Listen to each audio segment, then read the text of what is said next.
سر یہ بتائیے کہ تھریٹ لیٹر جو ہے وہ جاری کیا گیا اس لانگ مارچ کے حوالے سے چاروں صوبوں کو، جس میں ایجے کی اور گلگت بلتستان بھی شامل تھے. اس میں القاعدہ کا ذکر کیا گیا اور یہ کہا گیا کہ القاعدہ حملہ کر سکتی ہے. ہمارا بربیٹم تو یہ ہے 5 سال سے کہ القاعدہ ایگزسٹ نہیں کر رہی پاکستان میں، تو کیا راولپنڈی میں مری روڈ پہ آ کے القاعدہ حملہ کر سکتی ہے؟ دیکھیں جی، یہ القاعدہ کوئی ایسی چیز تو نہیں ہے کہ القاعدہ نے آنا ہے کہیں سے. انہوں نے یہاں پہ کوئی ایجنٹ ہی پیدا کرنا ہے نا، پیسے ہی دینے ہیں نا کسی کو. تو یہاں پہ کیا خیال ہے آپ کا کہ ایسے لوگ اویلیبل نہیں ہیں؟ معاملہ یہ ہے کہ ہر وہ ایجنسی جو اس وقت چاہتی ہے کہ پاکستان میں خانہ جنگی ہو، انارکی ہو، افراتفری ہو، یہ آپس میں لڑیں اور مریں آپس میں،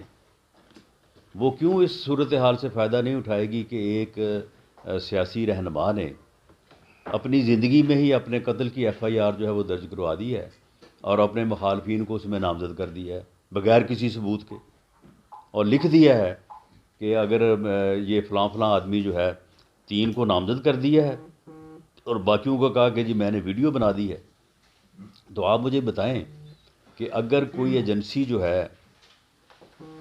خدا نہ خواستہ وہ کامیابی حاصل کرنا چاہتی ہے پاکستان کو تباہ کرنے کی، تو یہ تو بڑا آسان طریقہ ہے کہ ایک آدمی کو جو ہے وہ ہٹ کرے. تو اسی لیے میں نے آج پنجاب کے آئی جی اور چیف سیکرٹری صاحب سے میں نے ان کے ساتھ ڈیٹیل میں یہ بات کی ہے کہ جناب مہربانی کریں آپ، اور اس جو یہ اجتماع ہے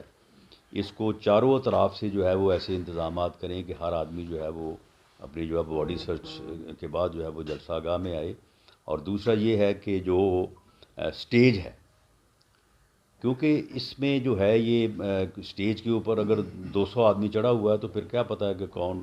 کہاں سے جو ہے وہ آ کے وہاں پہ سوار ہو گیا ہے. تو وہاں پہ بڑی ریسٹرکٹڈ جو ہے وہ ہونی چاہیے وہاں پہ لوگوں کی رسائی، اور اس طرح سے جو ہے وہ کوشش کریں، کیونکہ ہمارے کہنے پہ انہوں نے ملتوی تو کرنا نہیں ہے، بلکہ ہم اگر کہیں گے تو وہ اور زیادہ بضد ہوں گے. تو ہم نے یہ تمام چیزیں ان کے ساتھ شیئر کی ہیں، اور میں نے خاص طور پہ جو ہے وہ یہ لیٹر جو ہے وہ اسد عمر صاحب جو کہ سیکرٹری جنرل ہیں پی ٹی آئی کے، میں نے ان کو بھجوایا ہے، اور ان سے بھی یہ ریکویسٹ کی ہے کہ وہ ان ساری چیزوں کو جو ہے وہ مد نظر رکھیں. ٹھیک ہے، سیاسی اختلاف اپنی جگہ پہ ہے، ان کا اپنا پروگرام ہے، ہمارا اپنا منشور ہے، ہمارا اپنا پروگرام ہے، لیکن ملک جو ہے اس کے بہترین مفاد اور اس کی جو ہے وہ امن کے لیے تو ہمیں ان چیزوں کو جو ہے وہ پیش نظر رکھنا چاہیے. لیکن رانا صاحب ایک منٹ، لیکن رانا صاحب اسد عمر صاحب نے یہ کہا ہے کہ اگر کوئی ایسا حملہ کا واقعہ ہوتا ہے تو اس کی ذمہ دار وفاقی ہوتی ہے. اس حوالے سے نہیں، آپ مجھے بتائیں کہ ہم نے میٹنگز کی ہیں اور ان میٹنگز کے نتیجے میں یہ ساری بات جو ہم کر رہے ہیں تو یہ ہم اس لیے کر رہے ہیں کہ ہم ذمہ دار ہیں. جب ہم نے ان کو کہا ہے کہ بھئی یہ تھریٹ الرٹس ہیں، یہ ایجنسیز کی رپورٹ ہے، اگر آپ اس میں آپ کو شک ہے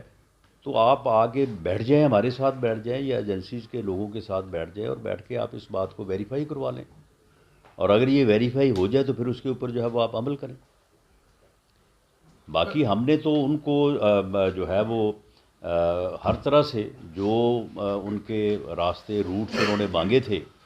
اسلام آباد کے راستے ادھر کے پی کے سے یا پنجاب سے آنے کے لیے ان کا جو وینیو ہے وہ ہم نے پوری طرح سے جو ہے وہ میں نے انتظامیہ کو کہا ہے کہ آپ اپنے سیکورٹی میجر ضرور لیں، ان کے اوپر کسی قسم کی کوتاہی جو ہے وہ آپ کی ذمہ داری ہوگی، لیکن ان کو جو ہے وہ آنے کا جو ہے وہ دیں، اپنا جو ہے وہ ایکسیس دیں، اور کسی قسم کی رکاوٹ نہیں ہونی چاہیے.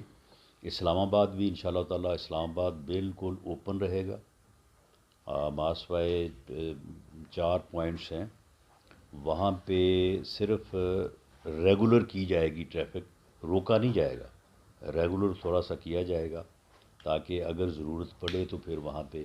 جو ہے وہ انتظامات کیے جا سکیں. باقی جو کنٹینرز وغیرہ کی خبر تھی کہ جی کنٹینرز لگ رہے ہیں، راستے بند ہو رہے ہیں، یہ ایسا کچھ نہیں ہوگا. رانا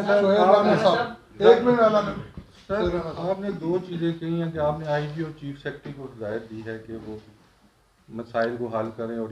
لا اینڈ آرڈر کا مسئلہ نہ ہو. آئی جی نمبر 1 ایک تو وہاں پہ انسپیکٹر جنرل پولیس ہے ہی کوئی نہیں. دوسرا نہیں، وہ ہیں، ایکٹنگ ہیں. دوسرا چیف سیکرٹری سپریم کورٹ میں اپنی سیٹ کو بحال کرنے کے لیے پیش ہو رہا ہے. اور تیسرا آپ نے یہ کہا ہے کہ جو عاصم منیر صاحب ہیں وہ اس عمل کا حصہ تھے،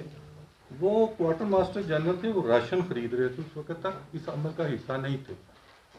نہیں میں سر میرا سوال سنیں. جی ابھی تک نہ انہوں نے کوئی ٹیک اوور کیا ہے، وہ نہ اس وقت ڈی جی آئی تھے نہ ایم آئی تھے. آپ یہ بتانا پسند فرمائیں گے کہ ابھی تک ٹیک اوور انہوں نے نہیں کیا، تو آپ ان کو کہہ رہے ہیں وہ چیف آف آرمی سٹاف ہیں اور انہوں نے عہدہ سنبھال لیا. دو پارٹ ہے میرے کویشچن کا. اور یہ بھی ڈان والے صاحب نے جو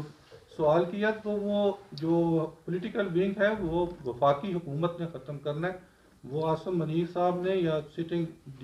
آرمی چیف نے نہیں ختم کرنا. وہ اگر وفاقی حکومت نے بنایا ہوگا تو ضرور ختم کر دے گی. باقی رہی بات یہ کہ جنرل عاصم منیر صاحب جو ہیں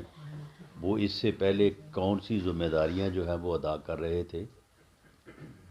تو دیکھیں ذمہ داریاں جو ہیں وہ مختلف ہوتی ہیں،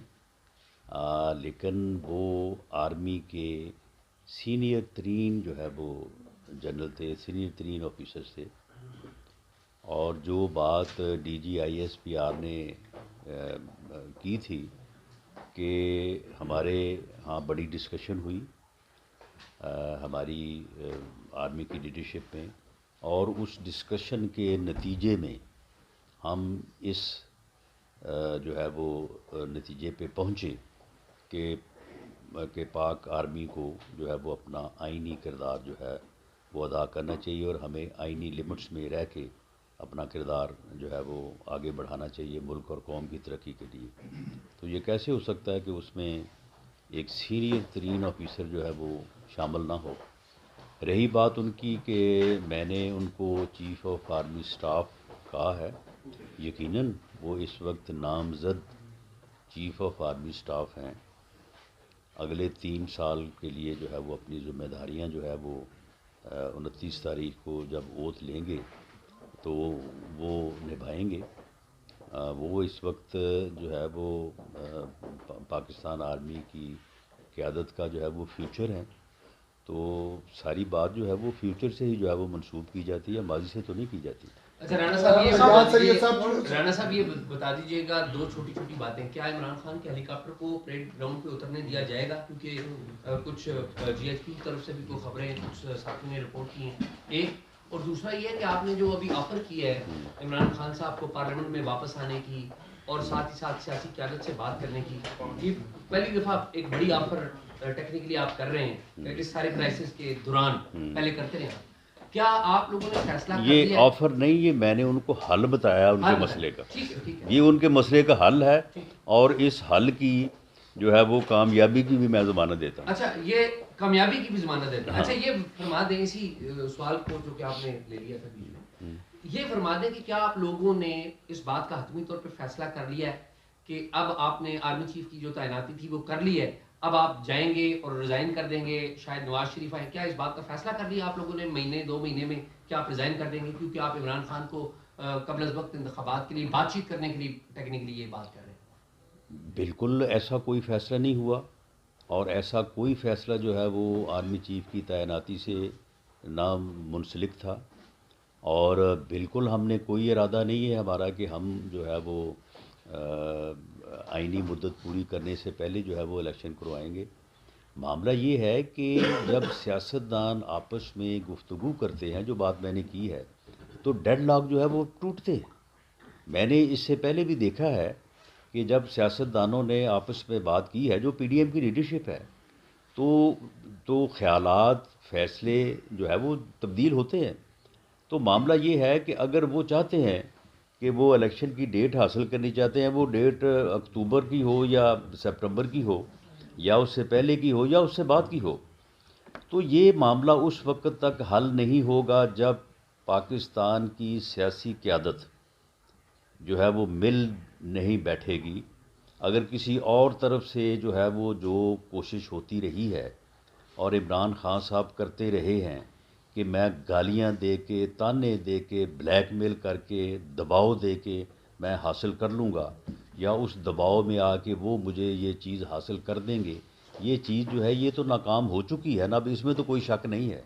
تو اب وہ طریقہ وہی ہے جو میں نے جو ہے وہ سجیسٹ کیا ہے، انہیں جو ہے وہ سیاسی جماعتوں اور سیاسی قیادت میں واپس آنا چاہیے، اور پارلیمنٹ میں واپس آئیں، اپنا رول جو ہے وہ ادا کریں، وہاں پہ بیٹھ کے جو ہے وہ بات کریں، کسی بات کے اوپر بھی جو ہے وہ بات طے ہو سکتی ہے۔ اگر یہ 25 مئی کا لانگ مارچ جو ہے یہ غالباً انہوں نے 21 مئی کو اناؤنس کیا تھا، اگر یہ 2 دن نہ کرتے تو شاید اب تک کافی کچھ ہو چکا ہوتا۔ تو یہ تو پھر ایسی ہی چیزیں ہیں نا کہ جب تک آپس میں سیاستدان بیٹھیں گے نہیں تو اس وقت تک جو ہے وہ ڈیڈ لاک تو قائم رہیں گے۔